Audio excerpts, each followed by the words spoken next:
Okay, today we are going to demystify private credit versus private equity, and maybe just taking a holistic look at the landscape between actually like credit and equity, or debt and equity. Is a debt is very similar to, let's use a past example of having a mortgage on a house. So I could go to a bank and say, I would like to buy a house, here's my financial credibility, could you lend me X amount of money that I will pay over Y amount of years? And similarly, companies go to banks and say, could you lend me X amount of money with a coupon attached of Y? And then they pay that back over time. And depending on the structure, it could be amortizing, so they pay back some of the principal as well. But it's very simply that unless there's a default situation, there is no ownership attached to the debt or the credit instrument. Those words are synonymous. And that contrasts to equity, whereby you own kind of a stake or ownership of a company. So I could go as a retail investor and buy stocks of Alphabet, Apple on the stock exchange, and I would own a small proportion of the company, or a large proportion depending on the amount of money that I had available to invest. And so therefore, the distinction is that when you're working in a private credit role, it's very focused on the financial health and metrics and resilience of a company, i.e. how reputable is this company going to be and stable in terms it will be able to pay back the debt and service the kind of like interest, amortization, or however it's structured to repay the money. Versus equity is very much like, this is my ownership of the company. What are the secular growth drivers? How are we going to kind of expand margins, expand revenue, top line? How am I going to accrete my position of like physical quantum of wealth, even though my ownership may stay the same?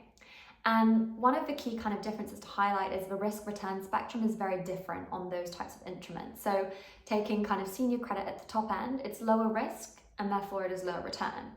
Taking super kind of like venture / growth equity at the other end of the spectrum is high risk, high return, i.e.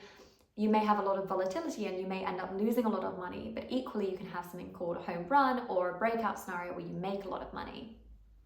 And honestly, I think there's actually more overlap in terms of the base level of analysis that is done both in private equity and private credit than people think there is. There seems to be historically kind of a stigma between the two. I think that's getting a lot better in the industry now, given kind of like the rise of private equity. But fundamentally, maybe if we think about some of the different skill sets that you might need to work kind of in credit versus in equity, and maybe the types of technical skills that might be more important. So I think technically credit can actually be more complex, and probably something to actually highlight before kind of jumping into those deep dives is there's a whole spectrum between kind of like senior private credit of investment grade companies all the way down to kind of like very risky venture equity. And you have kind of a hybrid of, I guess, hybrid instruments in kind of the middle that could be mezzanine, whereby it has equity and debt-like structures. And similarly, the risk return is a full spectrum between those two. So I think in credit, it can be more technical because you're very focused kind of on the financial underlying health of a company and its ability to really like service the debt that is kind of being put onto the company. And therefore, you're very focused on credit metrics such as net debt to EBITDA, total debt to EBITDA, depending on kind of like the cash that the company actually has on balance sheet. You're interested in debt service coverage ratios and interest coverage ratios, i.e. is it able to kind of pay back the interest as well as kind of the principal that I've given to it in the first place. There are many types of instruments, like you can have amortizing instruments whereby they pay back a portion of the principal over time along with the interest. And there can be kind of debt-like instruments that have equity-like characteristics, or you can even amend some things so they're not kind of as big a cash burden for the company. For example, you could have a PIK structure whereby, say I have 100 million of debt and it has a 14% overall coupon, which is high. This is probably quite a high risk equity, it's a high risk kind of like debt investment. And then it could have, say, 10% of the coupon as cash pay and 4% as PIK, i.e. it is accrued onto the balance and then accrues over time, but you're not paying it and you reduce the cash burden. On the other hand, you can have kind of a whole spectrum of different equity investments. So you can begin kind of at the high risk end, i.e. very early stage. So this would be, I mean, the most early stage would be kind of angel funding, i.e. like the first form of capital that is given to start a business idea. And that kind of transforms into venture, where you're kind of pre-seed, seed, series A, B, C, all the way kind of like through to you get to the growth end of a spectrum, whereby you have a company that is maturing and establishing over time, but is still very much on its kind of growth horizon, all the way through to middle market and actually large cap buyouts of very mature kind of businesses. And that's typically where you see a lot of media around private equity, because you have large take private transactions, you have carve out transactions, and actually kind of a skill set for all of those different areas. It's like a whole spectrum. I think venture is a lot more kind of based on the management team, based on the idea, the sector. If you back kind of a management team to bring an idea all the way through to fruition and then grow it, versus kind of the management team that you may have in private equity, typically you're not so reliant on any individual transactions. And while you may back a particular management team to do a transaction, it's also quite typical actually for a management team to be replaced during a take private or a carve out, whereby maybe it doesn't even have a standalone management team and you're appointing an entire management team.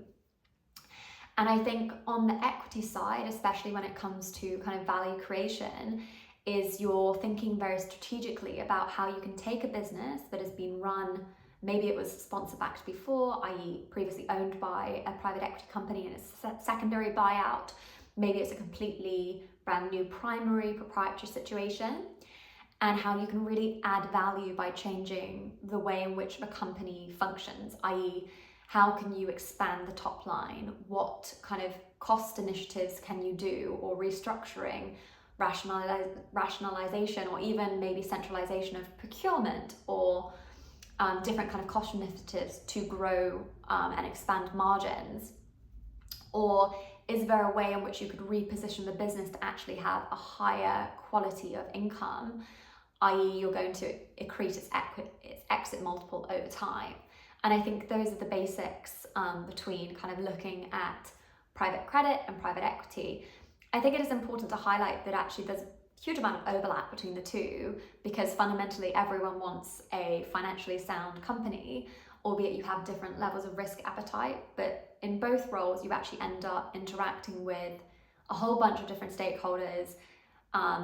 It depends whether you want to be very much in the weeds of a model, say within large cap PE, that's typically more common, where you're trying to model kind of as accurately as possible because you have a lot of data. That would be the same in kind of maybe investment grade debt instruments, all the way through to maybe you're taking more of a holistic view on a sector, a company, or a management team, and it's more relationship orientated, and kind of each to their own in terms of where in the spectrum they like to sit.